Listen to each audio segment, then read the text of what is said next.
or if you haven't pissed someone off by noon, then you're not doing it right or something like that. Yeah.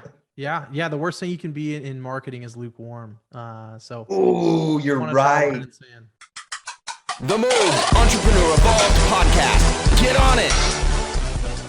And we're back for another episode of Moved Entrepreneur Evolved. I'm here with Ashton Shanks. What's going on, brother? We made it. That's right. That's right. Good to see you, man. Thanks for inviting me on. It's a pleasure. Yeah, man. I'm glad to have you on. So I'm going to pull us back a little bit. I always like to see what goes on in people's lives at certain times. So maybe able to pull the year, but let's see how it goes. Well, guys, the total count for my push-up challenge is $652.80. Thank you, everyone who gave that money. It'll change thousands of lives, maybe even millions of lives. All glory to God. Do you remember that year? Oh, yeah. Well, I don't remember the year. I'm assuming this would have been like 2009, 2010, or 11. You're right at 12, but pretty close because those years probably change a little, don't they? Yeah, absolutely. So what was going on, man? Yeah, that was back in high school. My local church every year they did this thing to basically it was different. Every year was a new country that they were trying to send money to. And so one of the things that I had come up with when I was in high school was like, all right, what's a random challenge I can do to try to get attention, to get people, to give money. And so I came up with this concept of just like a push-up challenge, kind of similar how people do like walkathons. It's like, hey, if you donate every mile or, every, lap or something like that, then we give all the money to charity. And so my concept was just a push-up challenge. And so I remember the first year, I can't remember, I'm trying to remember the timelines. I think the first year was like 8,000 push-ups. The next year I did 10,000, and third year I did 15,000 push-ups in 30 days. And so, yeah, I think that was probably just the summation of one of my challenges. Yeah. Dude, that's so cool. Back. But I think that you were positioning yourself to help people in India. Is that right? Yeah. So that particular year would have been India. I think they were working with some water wells as well as some building schools. And so all the money given to this organization during that time would go towards that effort. And so my goal was to try to raise as much money as possible to give to that effort, essentially. Yeah. That's so cool. I like to kind of bring things up like you're in the past that kind of give us the foundation to kind of take us where you're at. And you've obviously gone through a lot of different things. You've worked with traffic and funnels. And now you have the Hemon Media Group. Is that right? Yeah, Hemon. Yeah. Okay. And through those years, what would maybe some of those things in that type of push-up challenge were some of the foundations that kind of kept you moving forward? Because that sounds like something that was marketing from the very beginning. It's not like it was, you actually did it to market to generate money. So that definitely was a skill set that you continued. Yeah. I guess it was an uncovered talent at that point because this would have been maybe freshman year of high school for me, and so it was way before any kind of entrepreneurial efforts or dreams I had in my head. But the core foundation, was giving. The concept of giving through either global projects, local projects. But the ideas of nonprofits, 501c3s, have always been an area that I've had a lot of focus and attention on. So back then it was just, how do I create attention for this given cause? And now, now we've built Hemon, which one of the core principles and focuses of Hemon is developing an anti-human trafficking. So like this year, for example, our internal company will give over $50,000 to anti-human trafficking efforts. And so I guess just that concept of what I do now is designed to help build a better future in some way is just kind of carried forward. That's really cool, man. Because I looked at the number, it said something that was like 2014 and you hit like 13,200 mark for your total amount of push-ups, right? Yeah. And I actually lived in India for a decent amount of time. And it's really cool that you'd kind of done that because if you've ever been there, I don't know if you've ever been there, but there's a word that most people, there's a couple movies to talk about, but there's a word of hope, right? And something that we have that's totally different than in different places of India is that sense of hope. And so it's really cool to see people, especially since I lived there, things like that, for people to kind of set things aside and then do it. So I thought it was really cool when I saw it. Yeah. I definitely, it was a lot of push-ups. It was a lot of fun. Well, the question is, have you done any since? Done push-ups, but ironically, the last challenge actually hurt my shoulders pretty good. 15,000 push-ups. I think it was north of, there were some days I was pushing north of 800 push-ups in a day. And when you do that many for that long with 0 days of rest, I guess it's not good for cartilage. apparently, so I'm told. Yeah, that's true. Eventually your muscles are stronger than the cartilage. Yeah. My shoulder rotating cuffs are not so great anymore, but we got to help a lot of people, so that was cool.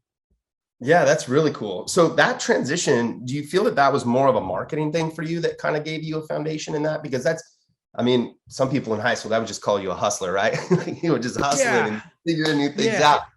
But then there's a transition, and you will talk about where you're at now, but I think it's really cool to think like back then, was it more of a sales thing that you started to go after, or do you think it was more of a marketing thing that you started to go after? Because those two skill sets are like, one is after and one's before. Yeah, I mean, I don't know if it was necessarily going after any either of those skill sets. I think maybe I just had a natural tendency for creativity. What are random ways I can get people's attention? That it's one thing to go, hey, can you help donate to my cause that's helping people in India? It's another thing to going, hey, I'm doing 10,000 push-ups to try to get awareness and attention. Would you mind contributing? I in high school, I don't know if I had any skill in anything, but I liked getting creative and trying to get people's attention to help other people. Well, I think it was like a big thing. Obviously, that was during high school, but it was like a lot of people didn't have that social platform to do that, right? So we ended up having to walk door to door. Yeah, no, absolutely. And that's kind of what I did. Yeah. You'd always go to the lady. You'd always go to the lady that gave away $1 or gave away the large Snicker bar for Halloween. Yeah. You always remember her. Yeah, absolutely. I think, it was the same thing for me. I mean, back then I had no social influence or anything like that. Any of those posts might have had like, 5 or 6 likes on them, but it was mostly, going around door to door or going business to business and just seeing if they would contribute. Well, it's cool because you obviously through social, we get our opportunity to see each other's lives and stuff. I got one more for you. And it was probably say this 2016. This year, we have moved halfway across the country away from friends and family, experiencing the second worst flood in the U.S. history together, helped plant a church, witnessed a shooting, bought our first in a car, had our worst and best financial time, and so much more. But above all else, I spent another year with my best woman I have ever met. I love you, honey. Go through that whole process. I didn't dive too much in the romance for you, but there was a lot going on at the time. 2006, you moved. And so what I was curious, because if those dates that we have, where did we start to kind of position business wise for you? Great question. 2016, that would have been a few years later. My wife and we moved to New Orleans to help plant a church. Realistically, I mean, from the time I was a kid, even, 8th grade on, I wanted to be a pastor. I never wanted to be a business owner or a marketer. The concept wasn't even in my head. When I was 16, I worked at a company that had rapidly grown. And my position just happened to be marketing there, essentially because I was the oldest employee there. We were working out of a garage when we got started, and that company grew really rapidly. When I left, we were doing about 3.2 million a month in revenue, and my position was marketing director. And even at that time, marketing was not the thing that I wanted to do. I just wanted to be a pastor, and I just so happened to have a role in marketing. And I'd just always been the type of person that anything I was doing, I wanted to be the best at. And so if I was in marketing, I just wanted to be a marketer. But we had moved to New Orleans to be a pastor, help a church plant down there. And then shortly after that, we moved to Seattle to help plant a church there. And real is, I don't know, in more of a sense, all the proverbial doors kept shutting for me to be a pastor, whether it was personal family things of either needing to support other family members financially with money, which pastors don't make money, or it's, living in Seattle being one of the most expensive places with my wife. The doors of being in the church kept closing. And then I just happened to see other people start making money with Facebook ads. And then with my background, I was like, oh, I know Facebook ads. These people are doing it. Surely I can too. And business kept going on from there. And so it was kind of just the doors kept closing to do anything else, and business kept opening. And so I just wanted to be a good steward of what I had. I think that's a great answer, because I think that a lot of people run into the same scenario. I think that they see something that they want and the doors keep like shutting. Was there a point where you felt like, I'm going to have to let go of that effort? Or do you find yourself, did you held on it too long? Or do you think you were pretty conscious during that period? Yeah, I think for a long time, even a year, I'd probably say, maybe like 9 to 12 months after even starting Hemon, I was still with the intention of like, man, how do I get out of this? How do I go be a pastor? That's what I wanted to do. And for a long time, just kind of frustrated, angry, doing really well by all accounts, but just frustrating because I felt like I was out of where I was supposed to be. Oh, And it was kind of a moment when I just realized that, at least for me, and again, I don't know, like, my side, a lot of my decisions are based on faith, just because that's how I base a lot of my stuff. So it might not be helpful for everyone listening, but for me, it was one of those things where I believed, hey, if I was supposed to be a pastor, I would be a pastor. And if I'm in this role right now, I'm at least, until this door gets shut, I'm going to do this the best I can possibly do it. And that's kind of carried into everything else we have. I think that this transition is pretty good if I can pull it off here. I didn't write this down. Let's see if I can pull this off. But I think that there's a correlation here. And I think that when you decided, you said, look, I'm going to go be a pastor, there's a huge serving component that's there. When you went into this business, how did you find the benefit of that serving to correlate with the way that really businesses ran? It's good, man. It's everything, honestly. It evolves over time, or at least my perception of servant leadership has evolved over time. It's funny because we almost think of leadership and servant leadership as two different classifications of leadership. And I think in the beginning of our business growth, that was my mindset, was there's being a good leader and then there's being a servant leader. And almost like I did it like it was two separate job roles. I think the more we progress, the more I've realized that like there is actually no other form of leadership except servant leadership. And so that's now become a mantra in our company, and it's everything that we do. But yeah, you're absolutely right. There's a huge correlation. Servant relationship. Maybe you can dive a little deeper into that, because that's a pretty cool word. Yeah, servant leader. So servant leadership, it kind of is a little bit of a churchy word. And it's basically the concept, is same book, if you guys have ever read, like Leaders Eat Last. But the concept is that as a good leader, you put your people below you in front of you. In scripture, they talk about, it's the first will be last and last will be first. It's essentially just the concept in us. We support everyone around ourselves. We serve other people as much as we can. And in that, we set the example of leadership. And the idea is that as you serve others, they'll also replicate that. And when you have an organization that everyone is serving one another in the best ways that we can, that's how you really produce a successful organization across. And where do you think the internet's struggling with that? Great question. It's easy, but you can go many. I'll give you many angles you could take on this one. I think when people get really, they get something in their targets, like their eyes right now. People are all like searching and trying to grasp for something. And I think a lot of people right now, they see the healthy organizations, but they see the leaders at the top and they don't see anything else that goes into it. And so their target is misaligned, meaning their target is to be the owner with the Lamborghini and with a massive company and massive profits. Their target is to have a lot of social influence. And so that becomes their target the whole time. But what they missed out on, or what they didn't see, was all the stuff underneath that was required in order for that CEO to establish that kind of influence, to establish that kind of profitability and revenue, to establish that kind of healthy organization. Because they don't see that side, they only aim for what they do see. It's kind of like an iceberg, 90% of it is underneath the water, and you'll miss it, and you'll never get that top, pyramid unless you set the foundation stuff. Yeah, I think that you're right. And do you think that starts with you, but do you think that the hiring process obviously has to do with that?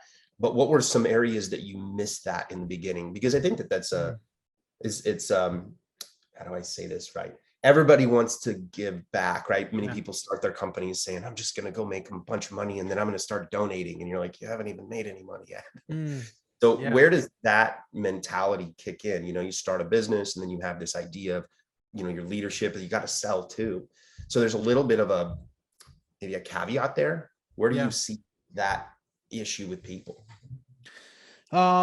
Either lack of good counsel or lack of studying on what actually makes a good organization. I think in the beginning, in my head, I was always someone that I produced really good results, and producing or getting creative in ways to make revenue was not hard for me. And so when I got started, the concept in my head was like, okay, I just need to go find a bunch of Ashtons. Like I knew the exact personality types, right? I'm an ENTP or INFJ or INTJ, sorry. I'm looking for competitive people. I'm looking for aggression. I was just looking to get a bunch of Ashtons because in my head, it was like, if I have a company full of Ashtons, I'm going to make a really good amount of money because I'm very good at what I do. And I think I probably started to make those mistakes when you're building an organization. You don't want a bunch of Ashtons. You will not live if you have a bunch of Ashtons in your company. You're trying to build a vehicle, so not everything can be an engine, not everything can be a brake, not everything can be a tire. And so really starting to understand that the different mechanics required to build a healthy business, it varies. And so I had to start looking at it differently. I was no longer just like producing an Ashton profit machine. I actually had to build Hemon. I had to build an organization that could withstand the scale that I actually wanted. And what was that transition in your life? Where was that time period where you decided to take that risk to build? Ironically, it was never a risk. It was born out of necessity, which is probably, that's the mother of all invention, right? Is necessity. Yeah. Ultimately, I was a director of marketing for a company called Traffic and Funnels. They're a pretty large consulting firm. And I needed to move back home to Missouri to be around some family who was having some health issues. And so I could no longer be the director of marketing there or director of advertising there. And so I had to transition. Oh, so that was the reason that you left. Yeah. It was just kind of, I wanted to make sure that I brought my two sons around their grandparents, their grandma, while they can. And so that's off to you, brother. That's a great move. That's a great move. It was tough, but it was something that I knew man. that if I looked back on my life, that would have been the decision I wanted to make. And so it just started because a lot of people would always ask me to run their advertising, and it was just a matter of starting to say yes. And so that was the start of the company. So you felt comfortable with the risk, because let's not assume the risk wasn't there. I could tell. Yeah. You're like, oh man, I got to leave this comfort and all these people that love me. And then all of a sudden I got to go do this. Plus obviously, the pressures are there. I think the conversation, one of the comments you made a minute ago lays this one, and this one came a couple more years, but it says, too many people are not allowing themselves to become who they really are, who they could be, not even a little bit. I've been blessed to meet a ton of people around the United States. And you know what? I see the same strength and weaknesses of people everywhere I go. It appears no one is exempt from being flawed. Interesting. Some people think of themselves too highly. However, I see the opposite of most of the time. Too many people are not allowing themselves to truthfully flourish. If you think you're dumb long enough, you will become it. That was a really good post that you put out there. And do you feel that that's like the same thing that's going on? This was obviously 5 years ago, but what is it that you've maybe grown in the last 5 years that you've learned about people? On when they're trying to get to where they're at, the level that they're trying to get to, what's basically holding them back? Yeah, I'd say 9 times out of 10 is just themselves. It comes from two sides. Like either one, the expectations are off. And so people are afraid to start because their expectation or the lens that they've been told to believe is that if you start off and you fail right away, that means you're a failure. But I think if most people either one had the correct time horizon of like going into something expecting that, hey, I'm going to fail consistently here, but I understand that if I stretch almost anything out that we think of in the entire world, we stretch almost any behavior out over a long enough time horizon, you're almost always going to achieve it. The same reason why, like, if people who are 18 years old now start to invest $100 a month with the combination of 9% interest year over year, by the time you retire, you'll be a millionaire. And I think, again, it's just that time horizon thing in people's minds of like, if I start something, I must be successful at it right away. I think the other thing, though, ultimately is that we just allow other people to really put the constraints on ourselves rather than us. We let other people tell us what is possible, what's impossible. We let other people tell us what's a good path or a smart path. The funny thing I've started to hear recently, and I loved it, I think it was from Hermosi, was just contemplating the idea that if you have a 1% vision, then mathematically it will not align with 99% of the people's visions. I just read that. 100%. I so read it's that. like, if you think of it that way and you start realizing that if I am truly special, and if you're listening to this, if you're special, like, I mean, you don't need someone to tell you that you're special to know you you're special. If you know that you're special, then you got to understand that just it's an expectation that other people won't see it your way.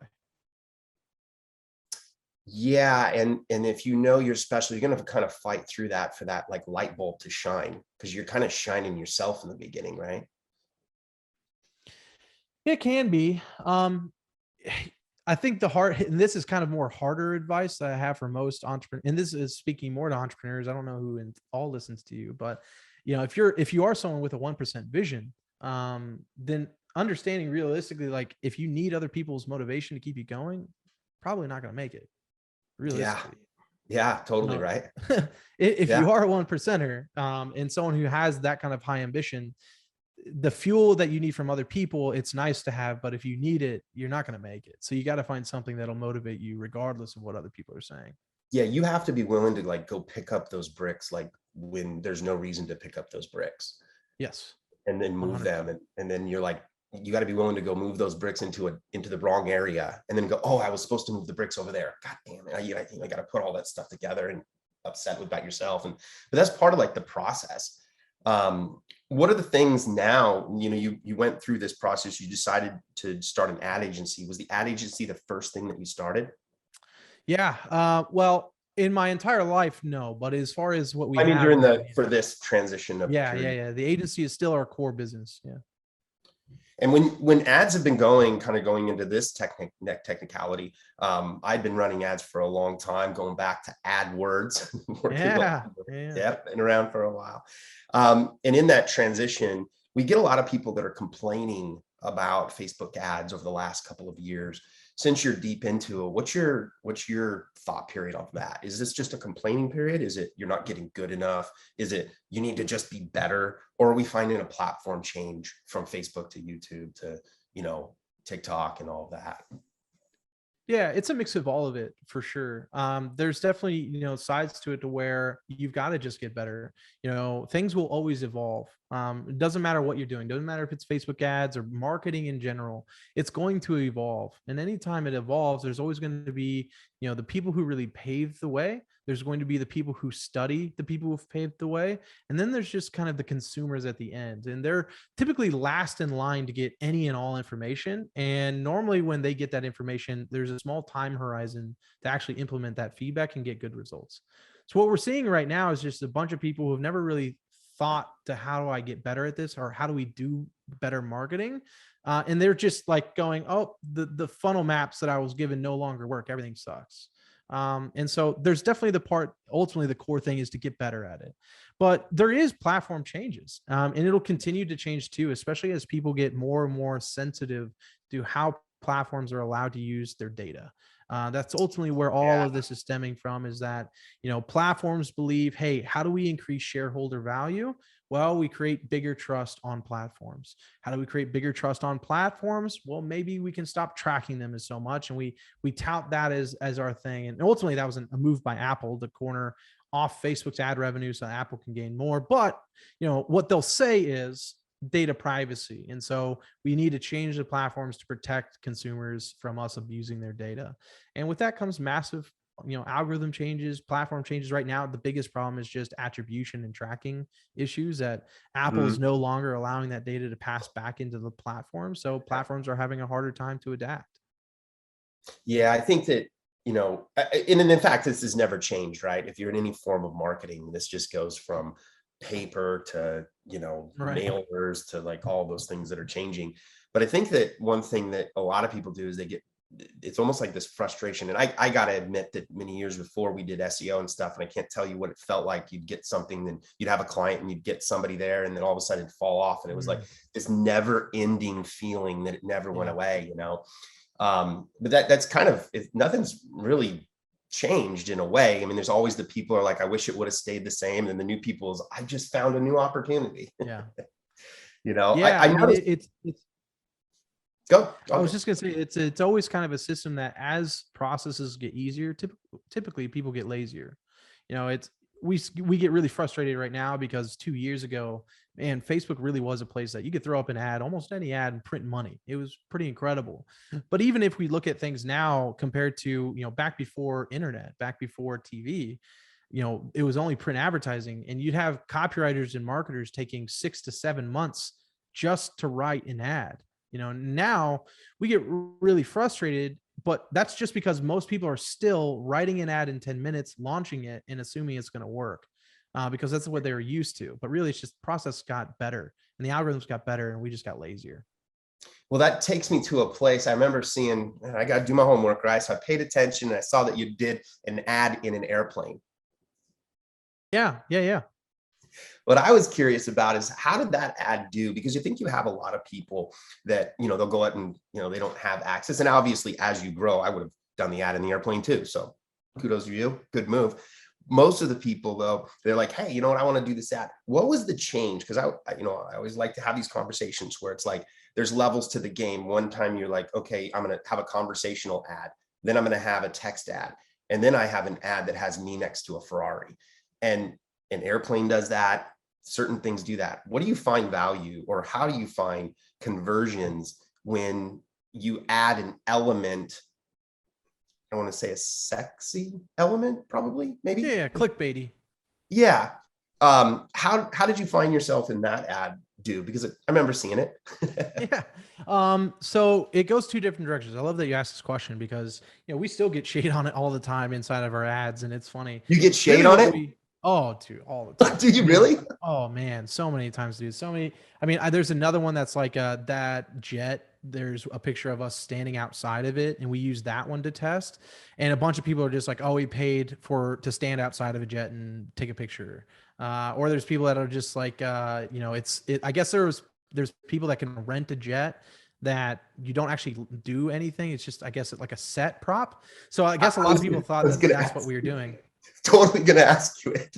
Oh yeah. No, yeah. So it's no, because they had this thing. I think it was on the internet. It was like some influencers there, and then when they done, they stepped out, and it was just a capsule. I was like, I don't think he would have done it. You got too good of a friendly face. I was like, I don't think he's everyone, brother. No, it wasn't. Actually, the easiest way to always tell in that stuff is just listen to the audio. If it has great audio, it's yeah.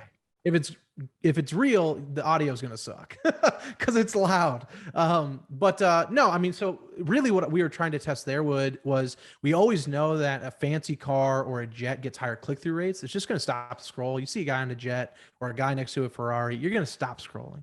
But what we wanted to test ultimately was how would it affect our lead quality? So could we get decreased advertising costs with the jet or with a car, but maintain the same level of quality? And ultimately, it's varied. What we found is for the lead magnet or the Mad Weekly, it does really well. It does it really, really, really well. On the VSL or longer length trainings, it brought costs down, but it did bring also the quality down with it. So ultimately the jury's still out on holistically. How does it do? I think it varies by offer. I think it worked on the Mad Weekly, which is just an email subscription, just because the friction to join an email newsletter is so low that the jet did do a great job of getting more attention than it normally would. So it brought our lead costs down. But on longer trainings, you typically get people who are looking to like make money online, the guru space. Yeah. And I think that as you go through that process and, the verdict is out, does it work? But I think that there probably is a play that, I remembered the ad. So you correlate you being in the plane and you having, private experience is really what people are looking at that ad. They're just going, oh, that private experience. I would want that private experience, right? They assume that you hung up on the ad, and next thing you know, you had caviar, you had all kinds of great food next to you and everything like that, But I think that one thing is in the longevity, those things probably help you out a lot because then your content still comes back in. So if you can probably fill it with great content after, what about like a retarget after that? How did the retarget do better? Because that might not have to have the jet or the plane. 100%. And that's really what those kind of ads are designed for. It's just to get attention. Being in a jet or being in a cool car, being next to pretty people, will always get more eyeballs. That's just naturally what people have because people want to where no matter where they are, they want to aspire to get to that level. And so it does do a great job of getting attention. It really ultimately comes down to what's the funnel process, what's the nurture process, because that's ultimately where people are going to really start to find out who are you actually. And so if you get targeted by us, it's not a big deal for me because we are relentless in retargeting. So if you get the jet thing and it got your attention, but you don't like it, first impressions, I'm going to hit you with like 10 more impressions. So. Just wait. Yeah, exactly. Wait till you decide what you don't like. I got more Yeah. for you. I think it was Dan Kennedy or someone says, if you don't wake up in the morning and you piss someone off, or if you haven't pissed someone off by noon, then you're not doing it right, or something like that. Yeah. The worst thing you can be in marketing is lukewarm. So Oh, you're want to draw a line right. in the sand. And how hard is that? I mean, really, as a person that wants to, be a kind person, help people, there's like this, like, I've got to go do this so that I can help them like this. Isn't that kind of weird? Yeah, dude, it's a conflicting thing all the time. There's plenty of times where my content guys will actually give us stuff because I drive an Aston Martin, we have a Tesla X, we have a cool car. We had a house that had 8,000 square feet and a basketball court, and it's like we want to show all this stuff off, but I pulled back on a lot of it just because it's not who I really want to be. But at the same time, you're right, man. If you want to get attention, you want to actually change lives. Sometimes you're gonna have to give some of that up and be okay with people thinking you're an idiot or a jerk or some guru or scammer. I mean, it's just going to happen. Well, I think this is important because for people that are listening to, you explain, you go through success, that stuff still hurts you. Oh yeah. Right. Oh, 100%. And you're not immune to it. You're not. I was actually listening to Joe Rogan and he was like, I don't even look at the comments on YouTube at all. Yeah. I stopped looking at our ad comments a while ago. Yeah. They just, those aren't the people that buy anyways, right? Yeah, no, they're not the people that are going to buy anyway. Some of them might, but at the end of the day, it's like, if they're going to comment stuff like that, do you really want them working with you anyway? Do you really want their money? Do you really want their attention? You don't. So And just that's kind of move on. And in the space of coaching and giving counsel and things like that, there's so much value in the person that really wants to be there. 100%. And you had another one that's coming up, catching you again with a left hook here. A coach is someone who tells you what you don't want to hear, who has you see what you don't want to see, so you can be who you've always known you could be. That was by Tom Landry, but that probably still holds pretty strong. And my question would be, how much do you find in this industry? Because people want to come into people always want to come to an experience and they're like, oh, everything is great. But practicality is, if they're bringing you in, they're asking for some tough love as well. How do you handle tough love when it comes to these type of situations when people are trying to grow? Because nobody wants to get their tail whooped. They just kind of want to get pushed a little, I think you have to want impact more than impressions or followings. When it comes down to it, like, if you're someone who truly wants a better outcome for this person, and you truly actually want to help them become better, in that, in 10 years or 20 years, they look back and go, man, that guy really helped me out, really helped me through some things and helped change my life. It's not going to be just because he liked you. You're like, think back to someone who's giving you a compliment 5 years ago. You can't just name the name. This just a compliment is nothing. Like, someone making you feel good is nothing, but someone who's giving you some hard advice about, being a better husband, or stop being a shitty business owner, or maybe you should stop being lazy and actually write some copy. Those are the conversations that actually help people change. And so it's when you value the end result larger than the, intermediate good feelings, that it doesn't become that hard, but it is a process. You just got to work through it.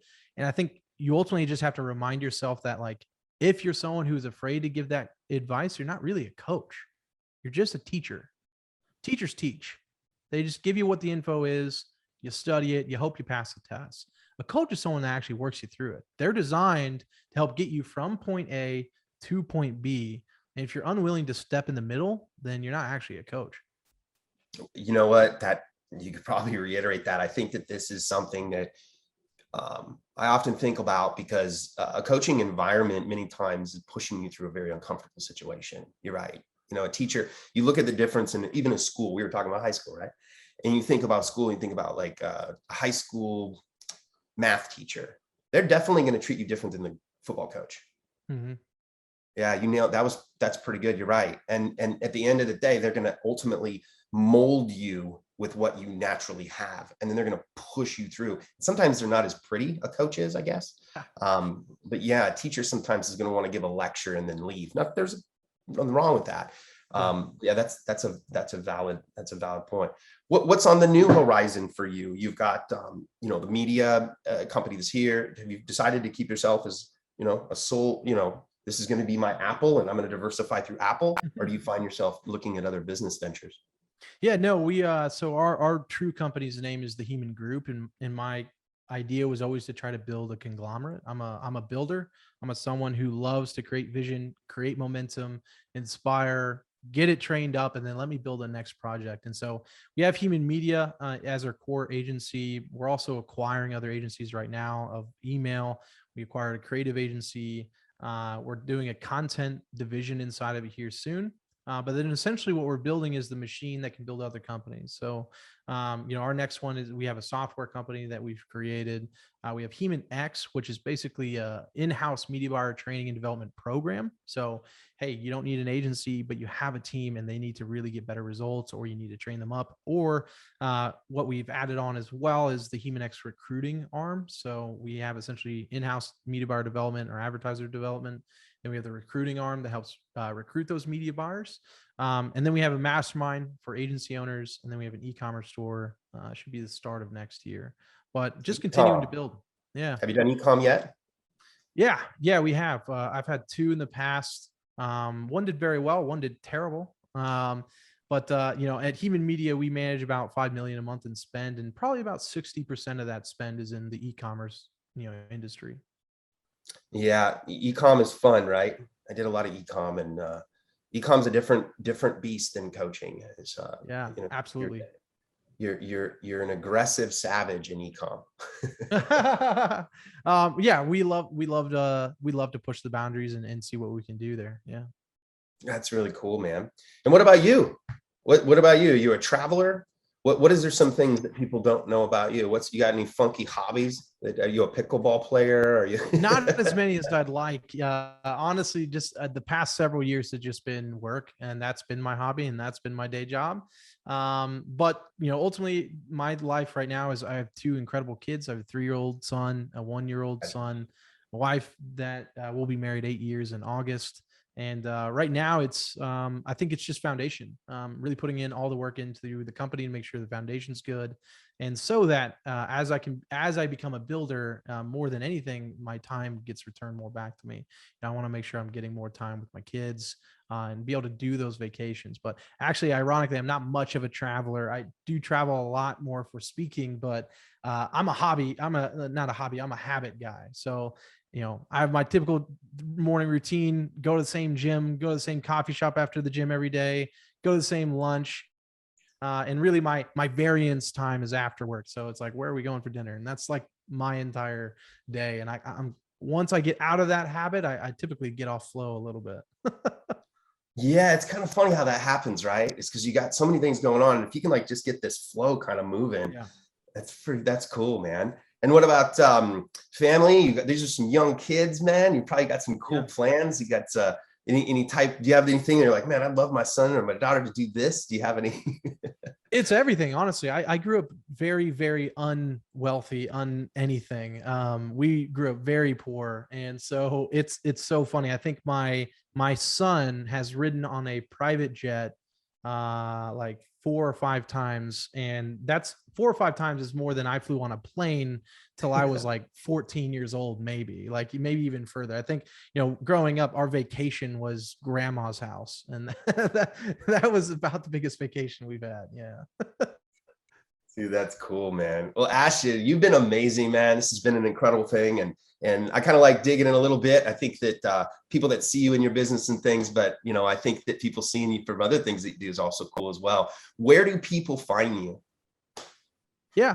So you can find me on Instagram at ashton.shanks or Twitter at Ashton Shanks or on Facebook. Or you can go to our website, hemonmedia.com. or thehemongroup.com. Either way, you can find us there. But dude, it's been fun. Oh, by the way, though, if you follow me, I don't sell crypto or do anything there. I get like 3 new spam accounts a week, I guess. You mean you don't have you don't have an affiliate you're about to give me? Yeah. For a free No, coin? and I will not tell you to invest in crypto, and I will definitely never ask for money in your DMs. So, well, you know what? Right now is the time to not be a guru in crypto. You know, if you're watching crypto, it's all so falling quiet. Everybody's They all were here 6 months ago. I don't know. Do you think we're going to get all the marketers back? Yeah, right. Yeah, they're going to come back with a new wave for sure. 100%. Well, this has been an awesome experience, man. I appreciate you. And thanks for being a guest on the Moved Entrepreneur Evolved podcast. Thanks a lot, brother. Thanks, buddy. Cheers. If you like this episode, make sure you smash the like button and subscribe to the YouTube channel. Just like Nike is to athletes, Moved is to entrepreneurs.